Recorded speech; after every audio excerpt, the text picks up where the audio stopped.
मधुपुर गांव में एक डरावना रहस्य छुपा हुआ है।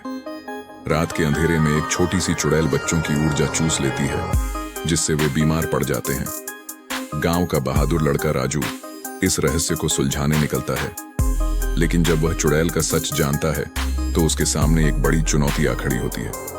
क्या राजू इस श्रापित लड़की को बचा पाएगा या फिर वह खुद इस रहस्य में फंस जाएगा? यह कहानी है डर, रहस्य और जादू से भरी हुई।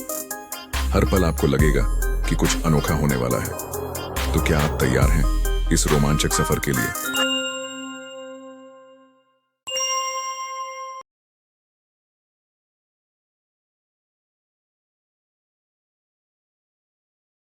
एक गहरे जंगल के बीचों बीच एक छोटा सा गांव बसा हुआ था।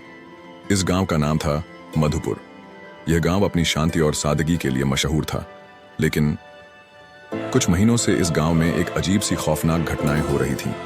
रात के अंधेरे में जब चांदनी भी बादलों के पीछे छिप जाती तो गांव के लोग अपने घरों के अंदर दुबक जाते। क्यों? क्योंकि उन्हें डर था उस छोटी काटने वाली चुड़ैल का। जी हाँ दोस्तों, आपने सही सुना, छोटी काटने वाली चुड़ैल। गांव के बुजुर्गों का कहना था कि यह चुड़ैल सिर्फ बच्चों को निशाना बनाती है। वह उन्हें काटती नहीं बल्कि उनकी ऊर्जा चूस लेती है और फिर वे बच्चे धीरे धीरे कमजोर होकर बीमार पड़ जाते हैं। गांव के लोगों ने इस चुड़ैल को कई बार देखने का दावा किया था। वह बहुत छोटी थी, लगभग 3 फुट की है, और उसके काले बाल उसके चेहरे को ढके रहते थे और उसकी आंखें लाल थीं जैसे अंगारे। एक दिन गांव के सबसे बहादुर लड़के राजू ने फैसला किया कि वह इस चुड़ैल का पता लगाएगा। राजू की उम्र थी सिर्फ 12 साल, लेकिन उसका दिल बहुत बड़ा था। उसने अपने दोस्तों को इकट्ठा किया और कहा, हमें इस चुड़ैल को रोकना होगा, नहीं तो वह हमारे गांव के सारे बच्चों को बीमार कर देगी। राजू और उसके दोस्तों ने रात को जंगल में जाने की योजना बनाई।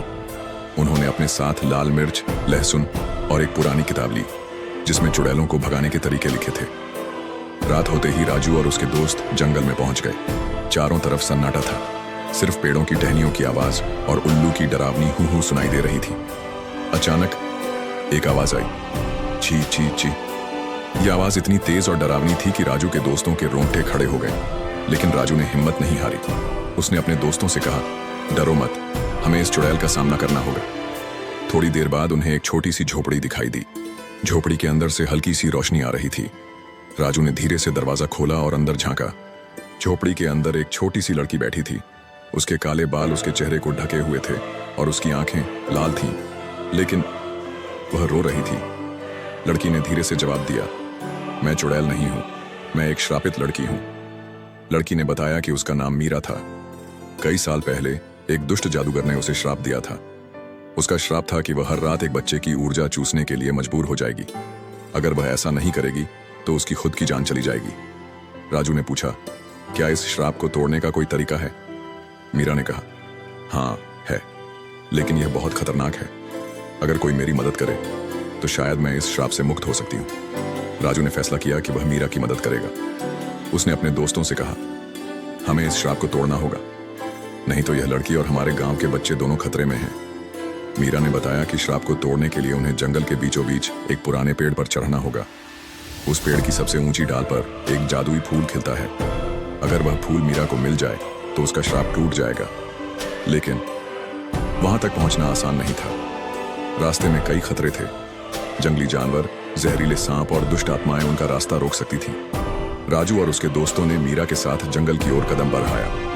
रास्ते में उन्हें एक विशालकाय सांप मिला जिसने उनका रास्ता रोक लिया, लेकिन राजू ने हिम्मत नहीं हारी। उसने लाल मिर्च और लहसुन का इस्तेमाल किया और सांप को भगा दिया। फिर उन्हें एक गहरी खाई मिली जिसे पार करना मुश्किल था, लेकिन मीरा ने अपनी जादुई शक्ति से एक पुल बना दिया और वे सभी सुरक्षित पार हो गए। आखिरकार वे उस पुराने पेड़ के पास पहुंच गए। पेड़ इतना ऊंचा था कि उसकी चोटी आसमान को छू रही थी।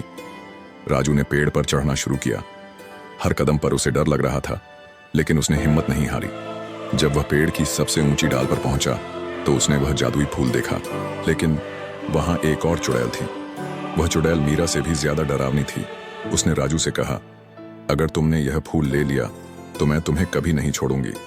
राजू ने डरते हुए कहा, मैं इस फूल को लेकर जाऊंगा, मैं मीरा को बचाने आया हूं। चुड़ैल ने गुस्से में चिल्लाते हुए राजू पर हमला किया, लेकिन राजू ने तेजी से फूल तोड़ा और पेड़ से नीचे कूद गया। राजू नीचे उतरा और मीरा को फूल दिया। मीरा ने फूल को छूते ही उसका श्राप टूट गया। उसकी लाल आंखें सामान्य हो गईं और उसके चेहरे पर मुस्कान आ गई। मीरा ने राजू को धन्यवाद दिया और कहा, तुमने न सिर्फ मुझे बचाया बल्कि इस गांव के सारे बच्चों को भी बचा लिया। उस दिन के बाद से गांव में फिर से खुशहाली लौट आई और राजू को गांव का हीरो बना दिया गया। कुछ दिनों बाद राजू ने मीरा से पूछा, तुम अब कहाँ जाओगी? मीरा ने मुस्कुराते हुए कहा, मैं इस जंगल में रहूंगी, लेकिन अब मैं एक साधारण लड़की हूं और अगर कभी तुम्हें मेरी जरूरत हो तो मैं हमेशा तुम्हारे साथ रहूंगी। और फिर मीरा जंगल में गायब हो गई। दोस्तों, कहानी यहीं खत्म होती है, लेकिन क्या सच में कहानी खत्म हो गई? क्या मीरा वापस आएगी या फिर कोई और रहस्य है जो अभी भी छुपा हुआ है? ये सोचकर आपको डर लग रहा होगा, है ना? तो अगर आपको यह कहानी पसंद आई हो तो मेरे चैनल को सब्सक्राइब जरूर करें। और हाँ, अगर आपको लगता है कि इस कहानी का कोई और हिस्सा होना चाहिए तो कमेंट में जरूर बताएं। धन्यवाद।